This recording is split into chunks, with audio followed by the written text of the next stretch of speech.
Here we go. Welcome to Wabash Center webinar, Proclaiming an Imagination in Upheaval. I am Nancy Lynne Westfield, Director of the Wabash Center, and of course my staff is Carly Hollinsby, our producer, and Paul Myrie, our sound engineer. During the show, questions for our guests need to be emailed to Paul Myrie. That's myhrep@wabash.edu. myhrep@wabash.edu. Now, we are very excited about this conversation. To help us think about proclaiming an imagination in upheaval, we have brought two of the freshest minds in the fields of homiletics and liturgics. I'm very excited to welcome Dr. Lisa L. Thompson.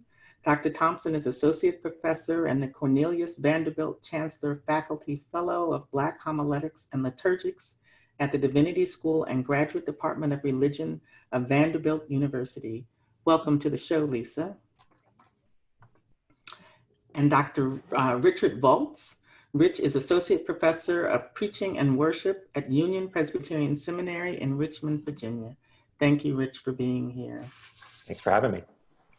Let's get started right away. I think one of the most intriguing things about the conversation is the notion of imagination, right? That there is a homiletic imagination, particularly in this time that people keep describing as unimaginable, right? To say that we need imagination as preachers, as teachers, as people leading corporate prayer, leading corporate liturgics. So Lisa, let's start there.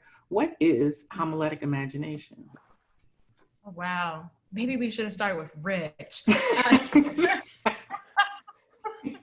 So when I think about how I do this and talking to people about this, I really begin with the idea of imagination as its own intellectual faculty, not this thing that's separate from critical thinking or kind of our process of thinking, but it is an intellectual faculty unto itself.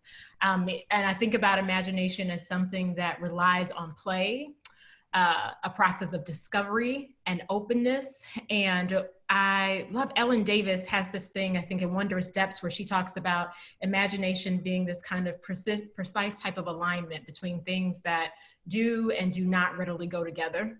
But with the idea that it brings back something more. So when I think about homiletic imagination, then I think we're after all of that in the pursuit of making meaningful speech, meaningful utterances in a way of making sense of the world and making sense of life with God and life with one another. So that's what I would say initially.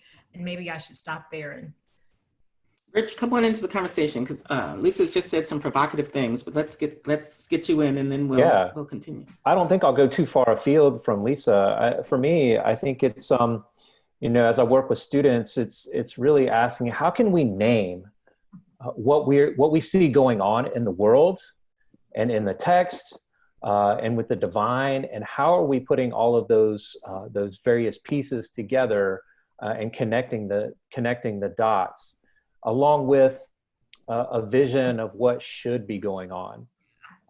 So it's not just descriptive, but also a sort of prescriptive exercise, so that a sort of homiletical imagination tries to make sense of the world as we know it and as we're experiencing it, and connect it to, I guess what I'd say maybe the imagination that lies at the heart of the divine.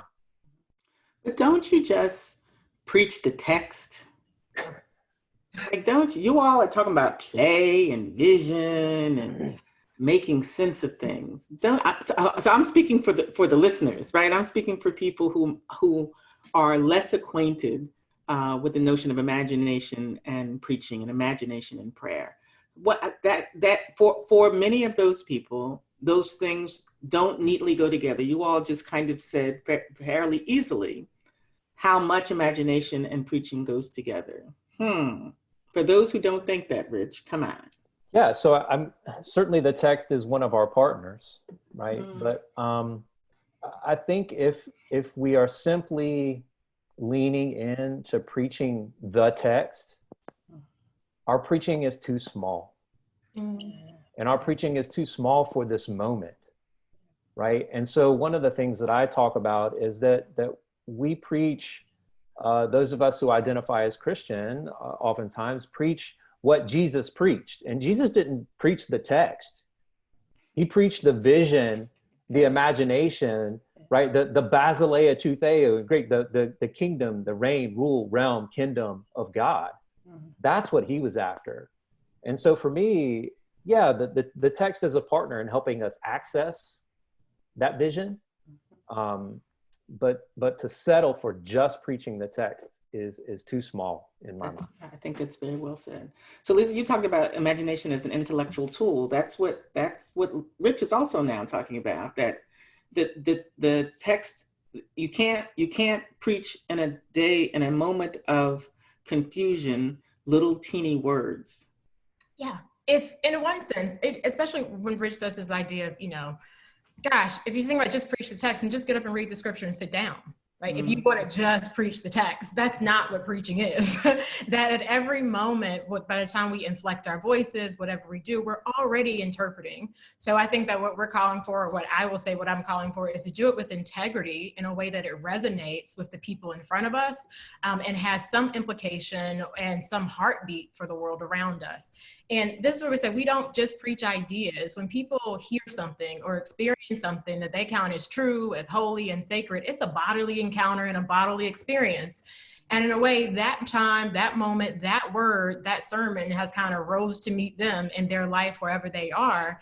And part of that play between the text, the preacher, and the world is trying to figure out, where's this moment? Where's this slippage between the text, the world around us, and the lives in front of me, the community in front of me?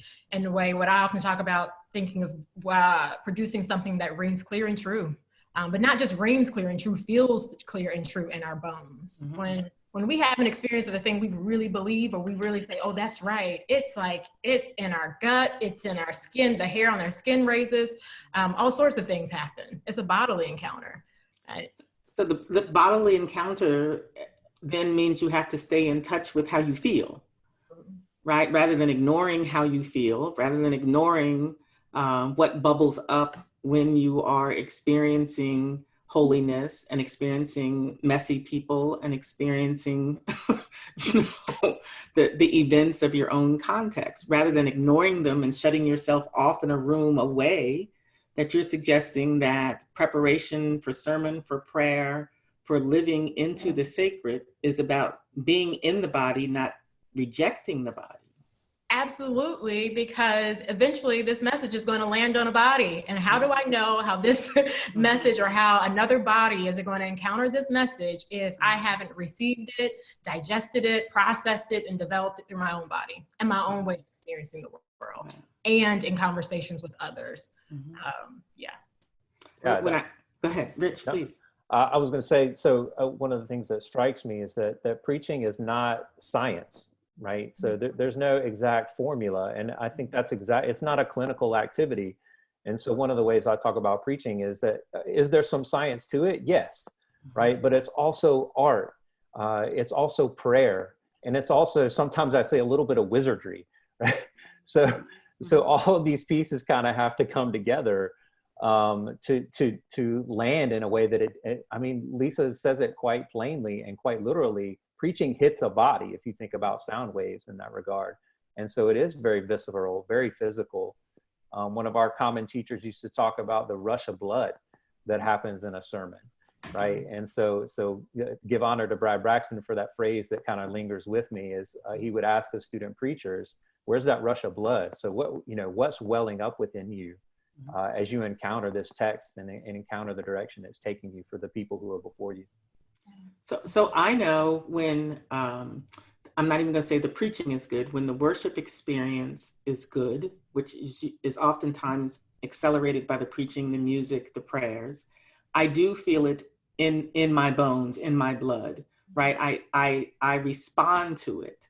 So the body is not only what receives the sermon, but it is what says that the sermon is doing what it might be able to do, which is so much bigger than the person who's preaching it. Yes. Try not to jump in first, but yes, absolutely. In the best of preaching moments, when it actually works, or however it works, that's the thing that happens. So what in preparing to preach and preparing to liturgy and preparing to pray, what do you do playfully? Like, what does somebody do?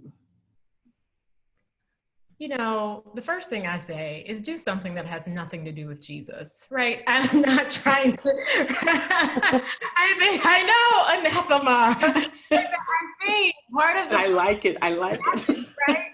In our kind of pulpit spaces, pseudo pulpit spaces, or even thinking, is that we cut off all creative energy, because let's be honest, we know that for many who take it seriously, preaching is a serious task. The things that we say have implications. People live their lives by them, for better or worse, and we have saw the harm done by that, and some of the greatest possibilities. So I'm not taking away from the weightiness of the task, and at the same time, I think all of that seriousness, all of that weight can stifle creativity and our willingness to just play and explore. So I always say, how we can tap into our creative impulses: read a poem, watch a movie. One of my most creative spaces is cooking. So whatever we can do with our actual bodies to do something to engage all of our sensory aspects in the process of sermon development, I want to say all of that works. Watch the news, pay attention to other people, rewrite the text in the form of poetry, like paraphrase it.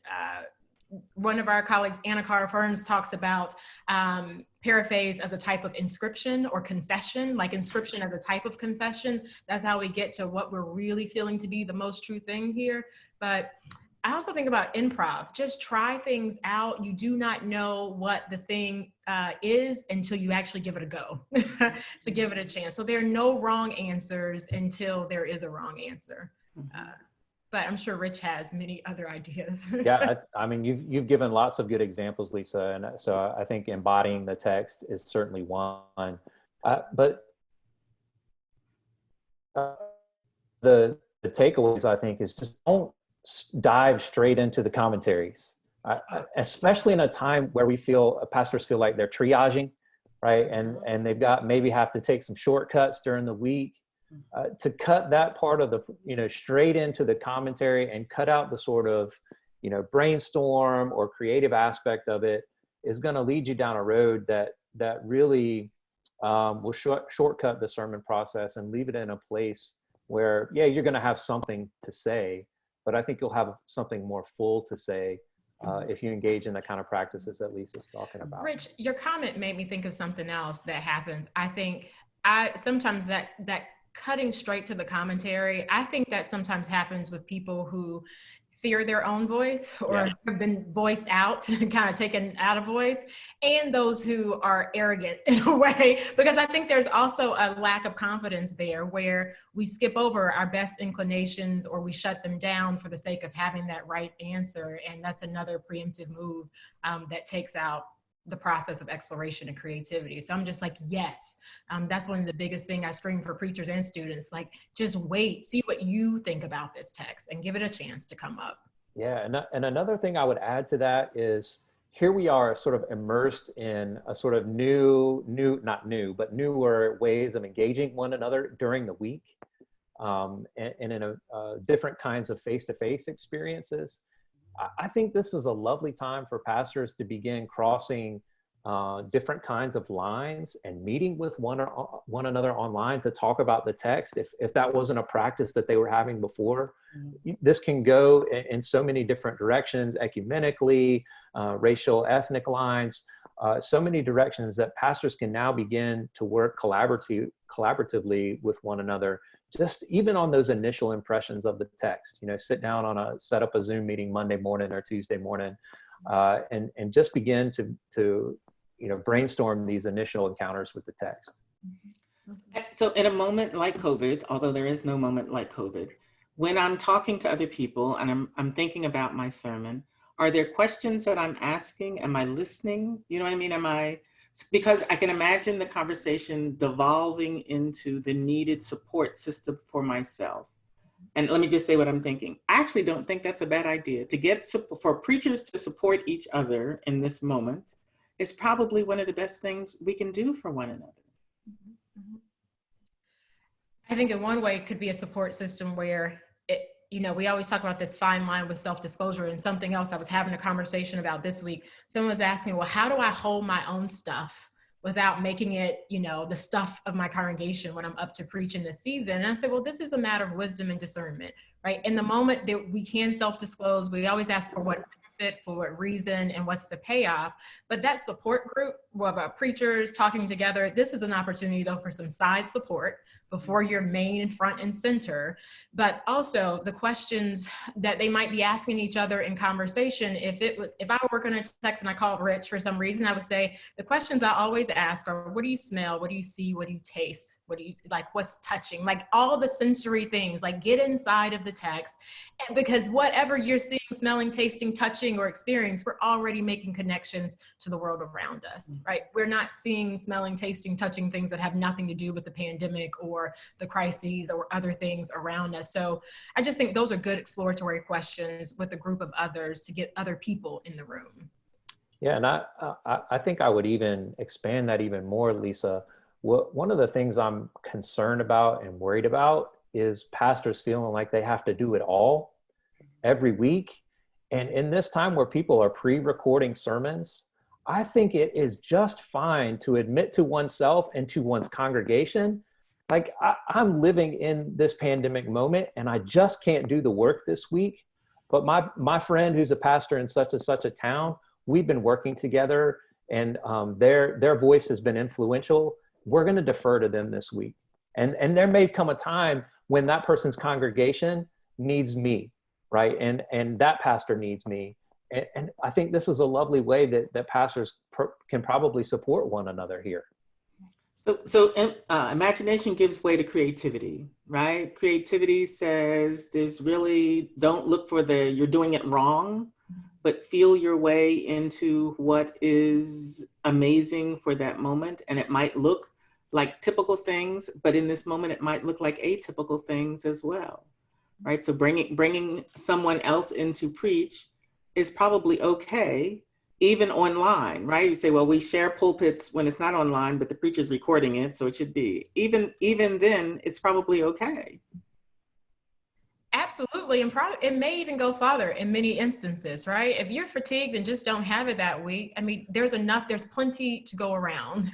There's plenty of good room. And it also gives a congregation or a community an opportunity to experience someone else and to open up their understandings of what preaching is, methods of kind of thinking about faith and the world around them. So it really diversifies the platform is what I want to say, and a community's way of thinking. Is the same true for liturgies, right? When people are have moved online, they're trying to figure out the recording thing, or in Indiana, where I'm living now, they're doing the parking lot thing, which is fascinating to me, like liturgies in the parking lot with people in their cars. I find that fascinating. Part of it is giving people permission to create liturgies in this moment makes absolute sense to me. But I also think people strain that there's only one way to do liturgies.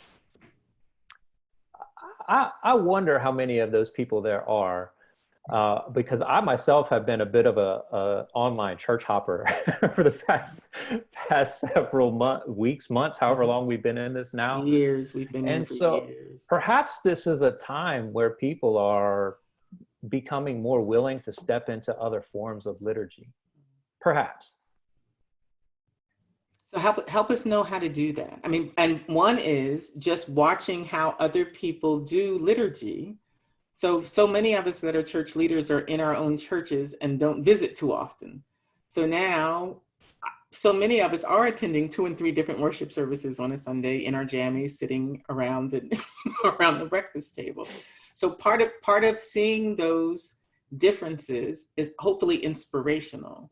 But to also say liturgy does not have to be the same all the time, or does not have to change with the liturgical season, or does not have to be the same the way that you inherited it before the pandemic set in. I like this idea of church hopping or watching other people, right, and other liturgies, but also just kind of remember, if it's the work of the people, it's messy.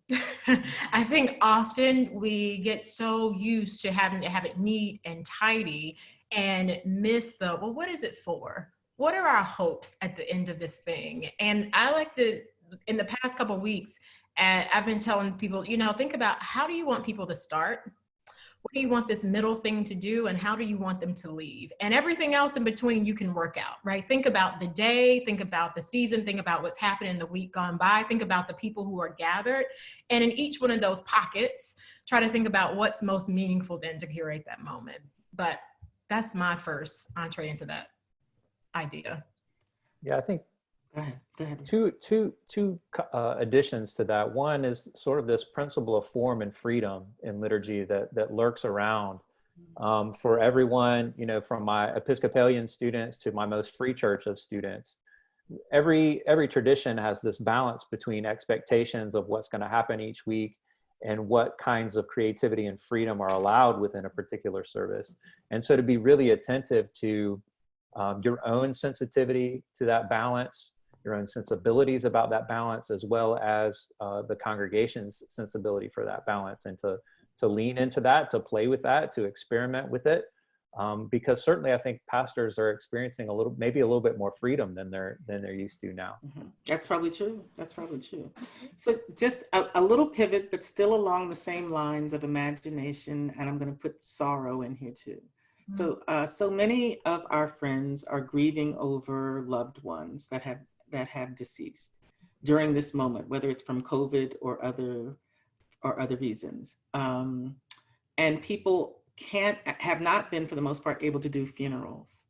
So the anguish that is a part of people's lives now for not funeralizing that beloved person, but then also not receiving the care that comes with the rituals of funerals, has been extraordinary. As I've had two dear friends who have described to me how terrible it is not to be able to funeralize their people. Help us understand the gravity of the situation when these religious rites are either not available or done in ways that feels like they're not satisfying, not because of anyone's fault, but but because of the circumstances. Boy, I don't know if we can begin to assess that at this point.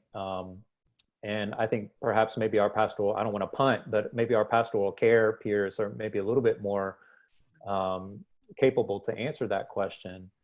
But it does certainly call for us to help think strategically about what kinds of rituals and communities of care we can form for one another in this moment in ways that we have not done thus far. If I can give a quick example, so there's a musical group called The Many, M-A-N-Y, based out of Chicago. And every Wednesday night for the past, I don't know how many weeks now, they've held a 30-minute service of lament on Facebook Live. And I think it's, not everybody would set up the liturgy in the way that they do, or the music or anything like that.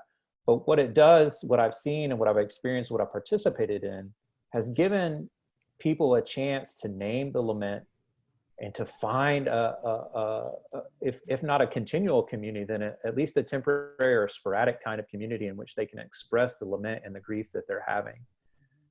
Is it, is it the full measure of what we would like out of our rituals? Probably not, but it's better than doing nothing. And so I think, maybe there's this phrase I've been playing around since you sent me this invitation, Lynn, and that is sort of triage imagination. What's our triage imagination in terms of liturgy and preaching? Mm-hmm. That's nice. I like that. Rich, when you said, is it all that we had hoped or, would be in this moment for these rituals and these processes, probably not. It also makes me think, I keep going back to this, that also what we call the normal ones now, whatever that was, that the past normal that's gone by, they weren't all that we had hoped they would be often. Yeah. So that's true. Rights and bedside rights. There were days when we just drop our heads and just cringe at the things that are said and done in the spaces. So I don't want to like glorify the past or days gone by, to say, even as we live into these other spaces and say, yeah, they're not all good enough and they're not all going to be great, but none of our rites and rituals ever have been. So maybe it's a good place for us to lean into this idea when you say triage imagination, that this is an opportunity for people really do make meaning from rites and rituals and find a way to orient themselves or reorient themselves to the community and the world. So just the opportunity to name, an opportunity even to celebrate what was lost and think about moving forward. Another one was Lincoln Center is now doing a memorial for us all on Sunday nights. Another way people are trying to fill the gaps to say, here's a memorial service every Sunday night for think about loss in ways that we just aren't able to do that now. It just seems like an important moment not to encourage people to be cheerful, not to encourage people, into trivializing a moment of anguish and sorrow, but inviting people into lamentation, inviting people into experiencing their own anxiety, their own griefs, so they can also experience care in that moment, but not kind of shutting down those very important emotions in this time. And often I think that move to people being cheerful is a fear that somehow lament and sorrow lacks hope. And if we can help people kind of recover this idea of actually lament has a sense of hope in it, right? It's naming what should not be because we have an understanding of what should be. So these are not antitheses of one another, the idea of lament or grief and hope. So lamentation and railing at God is actually a gesture of trust toward God. I trust God to hold me while I tell God off. Right? I trust God enough that God can take my anger. Thanks be to God. Thanks be to God. I will not destroy God with my anger. Right? Yeah, God can take it. And that's at the core part of our tradition, isn't it? I mean, the biblical tradition. That's in there more than we care to admit. Yes. We are not good at lament. And so if there's an upside to this, it's that we can bolster our practices of lament in this time, and name it as okay and as an integral part of who we are and what we're about in the world. Yeah. And what better time to wail than a time like now, right? I think of the women in my own tradition, the wailing women in my own tradition. And the way that we would do those messy funerals, right? With all the family dynamics still swirling around the sanctuary while we did what we did. But there was something about being together in lament, being together in sorrow, even if it didn't resolve into care, that moment itself was a caring moment, right? Just for doing those activities felt refreshing in some kind of way. Paul, we will move to our questions. Anybody got anything to say or ask out in the viewing world? Yes, there are questions. There are always questions that people, as they listen and engage the conversation, new ones arise. So here's one question. We're moving back to a little bit earlier in the webinar, but the person, Michael, asks, can you discuss how online preaching during quarantine, especially recorded ahead of time rather than live, affects both your sermon prep and delivery?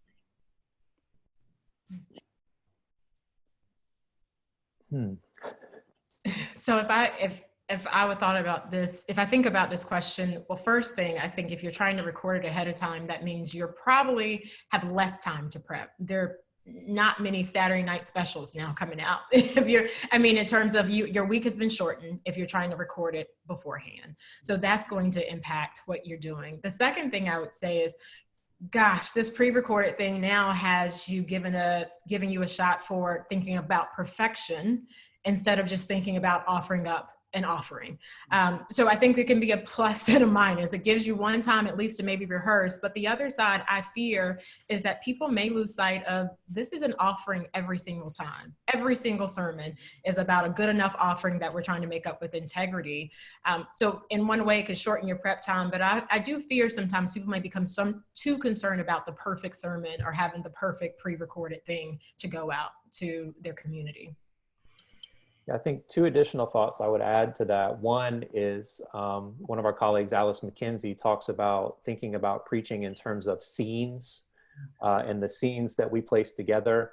And I think this is an opportunity if we're pre-recording an entire service, or if it's, if the sermon comes in the midst of something live. I mean, there are tons of ways that one could do this, that it gives an opportunity to think about the sermon itself as a scene in the midst of a much larger group of scenes that communicate a specific kind of story from week to week. And then the second, I would say, has just slipped out of my mind. So I'll punt for a moment.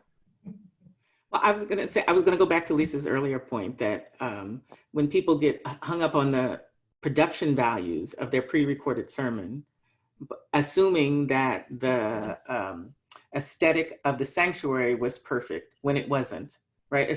Assuming that the production values of the ritual and the production of the ritual was perfect when it wasn't.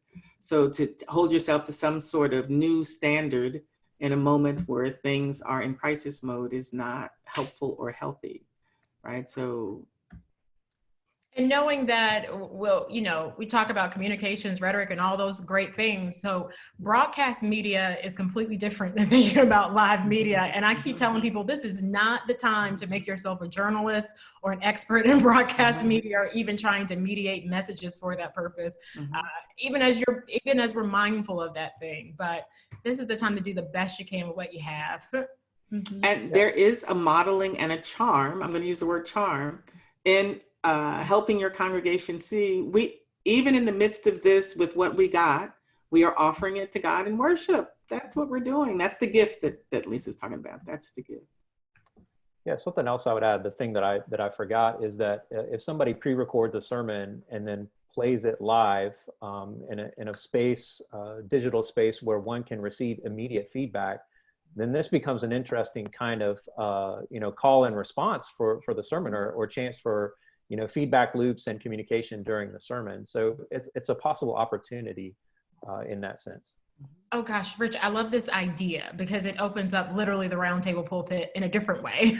One of our shared teachers will say, John McClure, talks about this idea, but if you have you have people online now, and now you can actually have a conversation around the ideas, around the content, without it being something that's one directional. And there's great generative possibility there. And some of that transformative action, I know you yourself, Rich, talk about a lot in the world around us. Next up, Paul. Here's a question from Robert in North Wales, UK, tuning in. He's interested in the concept of triage, and he's also interested in this notion that preaching is too small, and relating that to the practice of lament. He wonders if the panel could explore what it means for us to name God in the crisis moment, when we may have lots of questions about the activity of God in the crisis moment. So Rich introduced the notion of triage imagination. Go ahead, Rich, help us. Yeah, so I don't know, I'm just playing around with this term.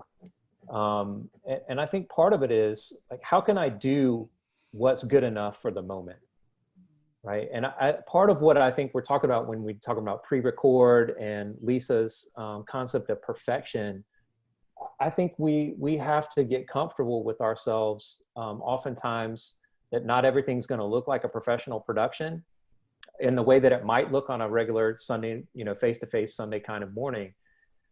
So a triage imagination says, okay, what do I need to accomplish this week for the people who I think are going to be before me in whatever format that comes?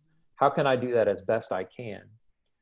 And then I think at some point, and it's going to be different for different people along the way, that at some point, we as pastors have to grow out of a kind of triage imagination into a sort of growth mindset. And how is it that I'm going to change and shift and move myself into our congregation, into what we need next as my skills grow for video editing or managing the live Zoom? In what ways can I push and grow my own technical capacity as a worship leader, as a preacher, as things continue to evolve and I get more comfortable? So I think triage imagination is a place where we have to start. I also think, Rich, it's connected to what you were talking about, that preaching is so much an art, right? We want to reduce it to a science or even a recipe, which is even worse. But the art, to grow and mature the artistry, as you develop skills, as you develop experience, as you develop a team of people to help you instead of this Lone Ranger mentality, is to me more helpful, more generative, and just trying to get it right. Yeah, and at the heart of that, I think, is hopefully a sort of growing ecclesiology, right? And part of what a homiletic imagination hopefully asks is, and I know this is deep in the heart of what Lisa's work is about, is who is authorized to do this proclamatory work, and where does that happen? And so I think, you know, baked into this question of the homiletic imagination are these two questions: who and where can it happen? Mm-hmm. Mm-hmm. Lisa, what's the round table pulpit? You mentioned the round table pulpit. Well, that's actually John McClure's round table pulpit, but the idea of people huddling up around the text, the preacher comes with the text, but brings the community's questions into the sermon to a table to actually have a conversation about the text that's happening. And the community almost becomes a dialogical partner with the preacher. So by the time the sermon arrives, I mean, this is something that can happen before the sermon or after the sermon, but by the time the sermon gets there, it's so infused with the ideas of the community that it's this kind of exchange between the community and preacher, or even afterwards is an opportunity for the sermon to continue. So the sermon isn't a thing that happens in the study with the preacher alone, but it happens with the community, for the community, and just what actually happens then within the community when that's the process. But thinking about that, it also made me think about this question about even this process of conversation, when the question came forth about how do I say something about God when I have questions for God in the times of social crisis? And, you know, what does that mean for preaching? I think this is an opportunity for us to be honest that our biblical texts are nothing but times of crisis, right? So there's a way in which, I mean, back to Rich's thing about, you know, who's authorized to do this work, perspective makes every difference in how we approach a text. That if we are willing to, we can find crisis in any given text or major questions for God in any given text, but we've often shied away from those questions. We've been told our tradition won't allow us to ask those questions, or we are afraid to lean into them because we do not have answers. And I just want to tell folks, it's okay not to have an answer. We don't need to have an answer about God, and even for people, we do need to have ethical frameworks for thinking about God and faith. And often preaching becomes the time to help people actually ask the questions that lie dormant within them about the text and about the world around them. People have major questions for God. The preacher isn't the only one. I also think one of the reasons why I think we've gone down the road of calling the pandemic a war, and then wondering what do we say about war, because we know we're going to win, because everybody who thinks about war thinks whoever the they is, are going to win and have the favor of God in winning, is that the crisis also is a kind of oppression. Right, there are texts all over the Bible about oppression and oppressor.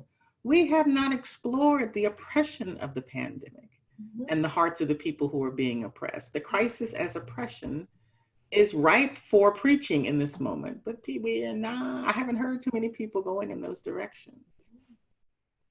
Yeah, I would, part of my work is talking about the sermon as hopefully instilling and inspiring critical thinking in folks. So, you know, this is not just about a disease, as you say. This is about interlocking webs of oppression and domination, because there are certainly racial, ethnic components that are going on here, economic components, gender-based components. It's having an effect on, you know, economy and education. So how is it that a sermon might begin to help congregants, listeners, think about and tease out this network, this interconnected network of spheres of oppression and domination? And to Rich, as you say that, it calls to mind that this work is new for some people, but not new for many people. This is a time to begin, like, you know, putting out our resources, putting out your feelers, and building your library, building your conversation partners, to think about, be in conversation with people who have long thought about the text and oppression, and long thought about the world and oppression, and what that means for folk of faith, and what do we do in the world as critically engaged people. Next up, Paul. So here's an interesting question. When you think about teaching students and their engagement with text,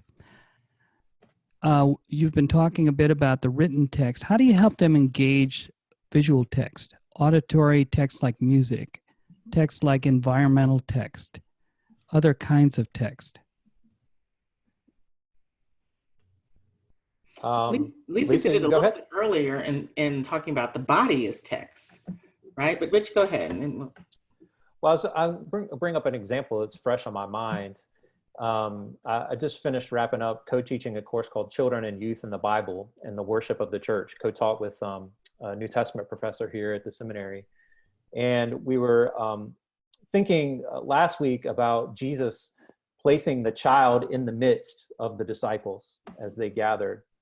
And we were thinking about the child as vulnerable and moving from the margins to the center. And Paul, I'm finding my way toward your question, so be patient here. And alongside of that, as I was getting ready for class last week, up on my Twitter feed popped the picture that happened where Lisa is, of the protester that said, "Sacrifice the weak, reopen Tennessee." And so what we did that morning was place that text beside our biblical text, and invited our students to spend the first 10 minutes of the class writing and putting those two pieces in conversation as a kind of free write. And it proved to be really generative. So I think that's one way, is to put music or poetry, images in conversation with the biblical text, and just what's rumbling around is sort of that brainstorming process that we were talking about at the beginning. Mm-hmm. I love that example, Rich, because it's kind of the classic example of example of how we reduce that space between what we name as the sacred and secular, or profane and holy, which I really don't think is a space at all, but that we really limit those gaps and make people live into, like, well, these things are entangled. As I think about kind of how I think about working with students and teaching this as a process, I say all the tools that you use for sermon development can be used to create something completely otherwise from sermon, right? A different form of proclamation or piece, to say, well, what does it mean to create a piece of artwork or to create a spoken word piece? I often have people create spoken word pieces. People have done dances, all sorts of things to say, what is the faith claim at the heart of this? And where do you see this interfacing with the world is my biggest thing. We are always interpreting and making meaning of the world around us and of faith. And I think that's all it is. So however they're, whatever form, or whether it's a piece of art or music or whatever, my question is, how does it feed into what you want to say and do? And what is it doing on you? That's why I think the conversation about imagination is so important, because I don't want to give over imagination to the poets or to the surgeons or to the painters and say, well, the preachers and the prayers don't get to use imagination as a tool. Gosh. Right? That it's all rolled in there together. An unimaginative sermon is not what I want to hear. I know that's right. I know that's right. The preacher is that of like making words live and making us feel them, making us experience them, emotions, and not just words, but presence. So if that isn't artistic and creative, I don't know what it is. It's not about writing the perfect sentence. It is about the economy of words and the economy of choices, though, that we make, that make sense and that resonate the most. But yes, please, it is very creative. And being inspired by and bringing in the relevance of the moment in terms of the musics of the people, in terms of the poetries of the people, all those things that are readily available in the culture of whoever you're preaching with. Yeah. Lynn, do you have time to share to share something that you and I did? You can. Because I think it's appropriate. So last week, I will reveal, I was in a pinch. I needed to offer prayer and meditation, and I couldn't find anything that was suitable. So I am talking to Lynn like 15 minutes ahead of the thing. We were talking about other things, and I was saying this has something to do with endings not being endings. I don't know, I need something. And so you threw out, well, find a hymn, read this, read that. And then you said one line, and I remember the line, you said, nothing is scripted. And I said, that's the beginning of the poem. And in less than 10 minutes, we wrote a poem over the phone. Over the phone. Over the phone, we wrote a poem, Mm-hmm. but that poem has sat with me all week. But there was a line in there about grace. Grace is not scripted, neither it's waiting or appearing. And in that line, I thought that is a deep theological claim. That had I been sitting with a scripture, or had I been sitting somewhere saying, oh, what do I really think about grace? It never would have come to me. Maybe it wouldn't have come to us. I don't know. But those are opportunities, I think, where I want to encourage preachers and other people to think about, you have lots of stuff in you. It's just a matter of what creates a means for it to come out. Yeah. Well, and I thought about that experience when Rich was saying, get together with other preachers to talk about the text, or to bounce ideas around, to just be creative together for an open-ended reason to see what bubbles up, right? So the collaboration and partnership and shared imagination are important tools. Anybody else, Paul? Of course. Here's Seth. Seth wonders about, what preachers are you listening to? What writers are you reading that are expanding your imagination during this time and nourishing you? And I might add, what music are you listening to? What art are you viewing? All that. Wow. Lisa, do you want to start? I feel like I've started too much, but I'm perfectly willing to go. Go for it. Okay. What preachers am I listening to? I'd say a lot. I've just wrapped up a semester and a May term, so I've listened over the year to about 58 or 60 different sermons, somewhere around in there. So I've been listening to a lot of different student sermons, but I've really tried to hop around and see, how is it that my friends and my clergy colleagues are doing this thing, and trying to learn from them.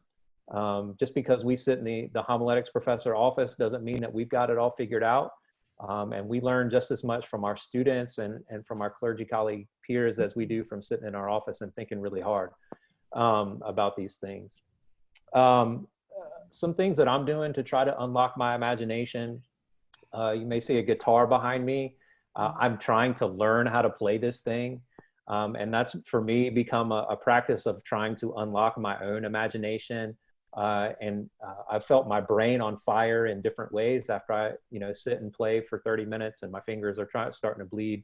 Than I do when I'm sitting down and reading a book. So I think those are a couple things that I would say to answer that question. I'm similar to you, Rich. I guess you listen to a lot of sermons and student sermons over and over again. So I have to confess, I don't do a lot of church hopping online these days to find that just perfect sermon, but I am doing a lot of reading. So Toni Morrison is at the top of my bookshelf right now. Nikki Giovanni, Rupi Kaur, Jacqueline Woodson's recent memoir is at the top of that shelf right now. So those are the things that are kind of feeding me at the moment and going back and forth. I'm listening to a lot of music from different genres and different things, from things with no words to things with plenty of lyrics. I also am enjoying walks right now. So however I can get my body moving helps me kind of just break loose of all the other stuff.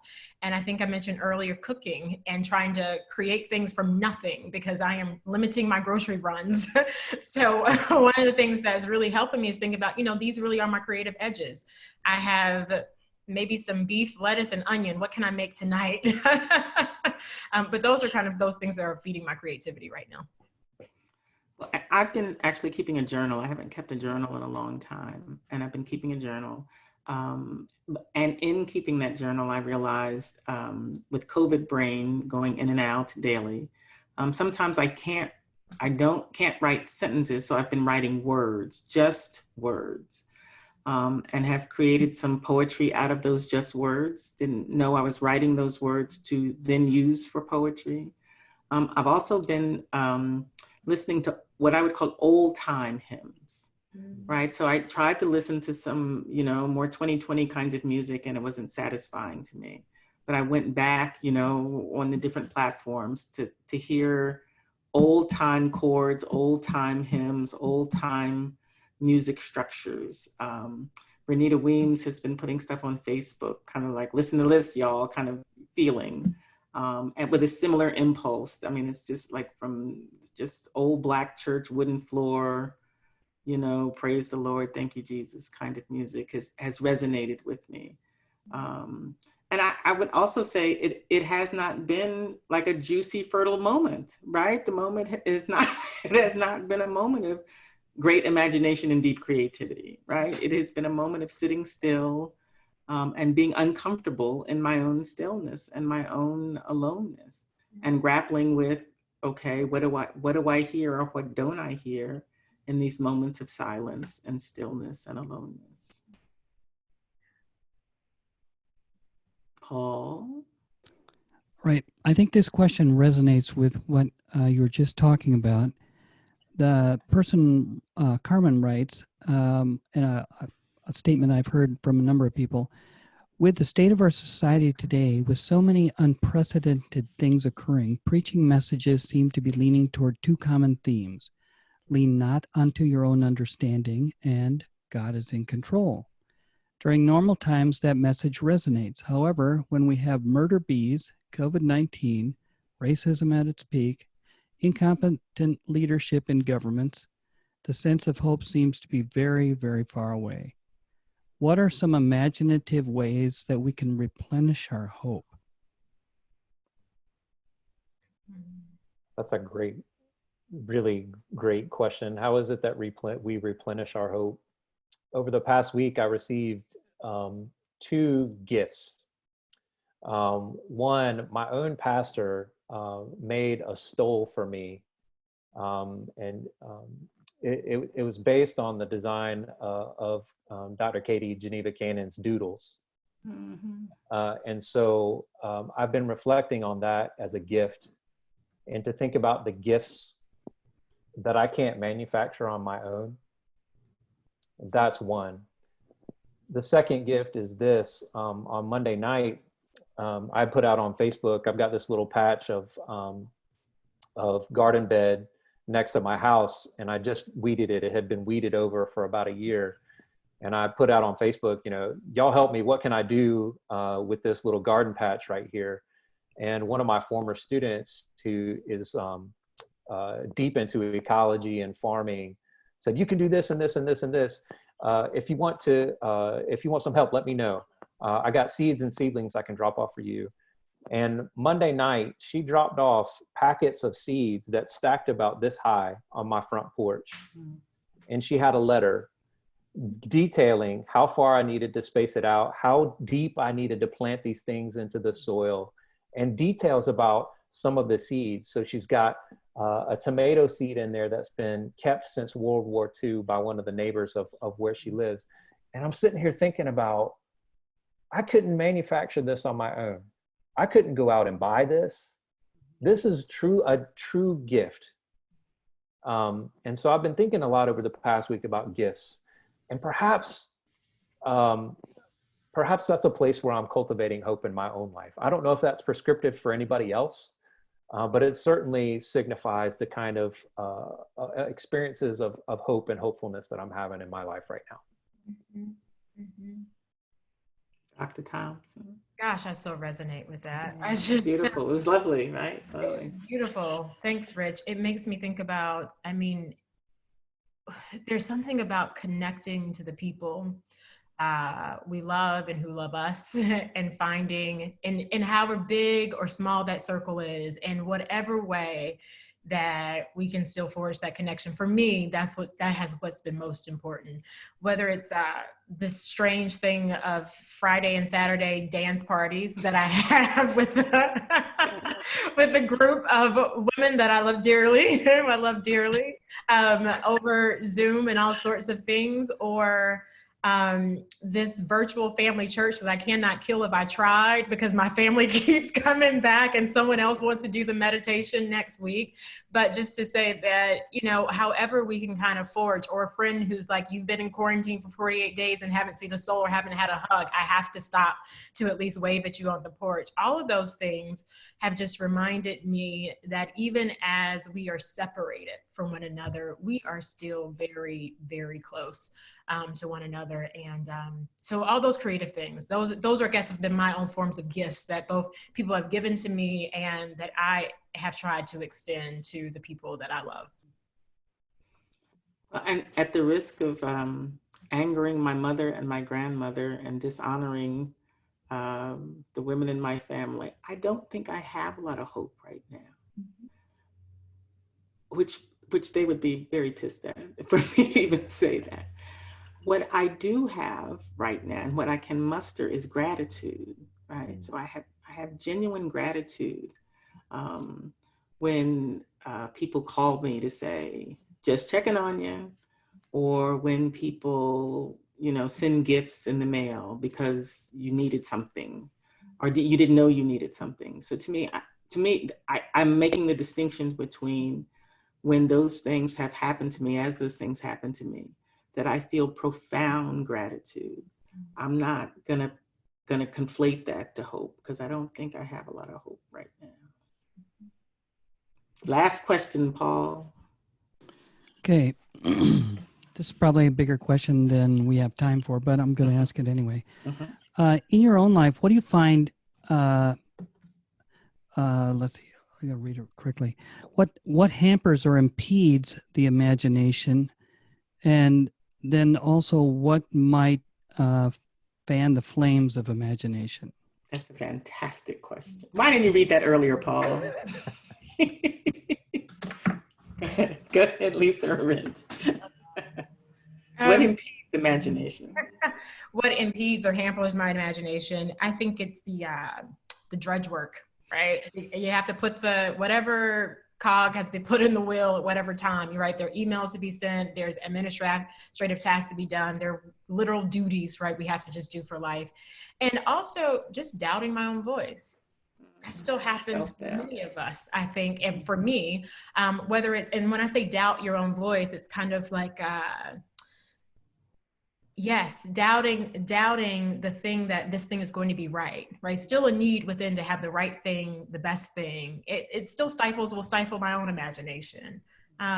What helps it, it's just the play. Just to give myself permission to rest. I think then the space to imagine, but to sleep, to exercise, to do nothing, all of that helps. Listening to something new I've never heard, all of that helps me. I would say the temptation for constant distraction is probably something that impedes my imagination. I'm getting ready to go on sabbatical, and I'm going to sign off of all of my social media, and I'm going to slip off into the quiet until January, so that my imagination can refire, because it especially now has been seriously impeded. On the other side, what fires my imagination, in the same vein as I'm learning to play guitar, I also bought one for my little 9-year-old daughter. So she and I are learning together, and I'm trying to model what it looks like for dad to be a learner in midlife, right? And so here we are with our fingers all crazy and screwed up and not knowing what we're doing, and just trying to find a way on our own as we navigate these books. And I think for me, that and getting out on the sidewalk and doing sidewalk chalk, stuff like that is opening my imagination in some ways.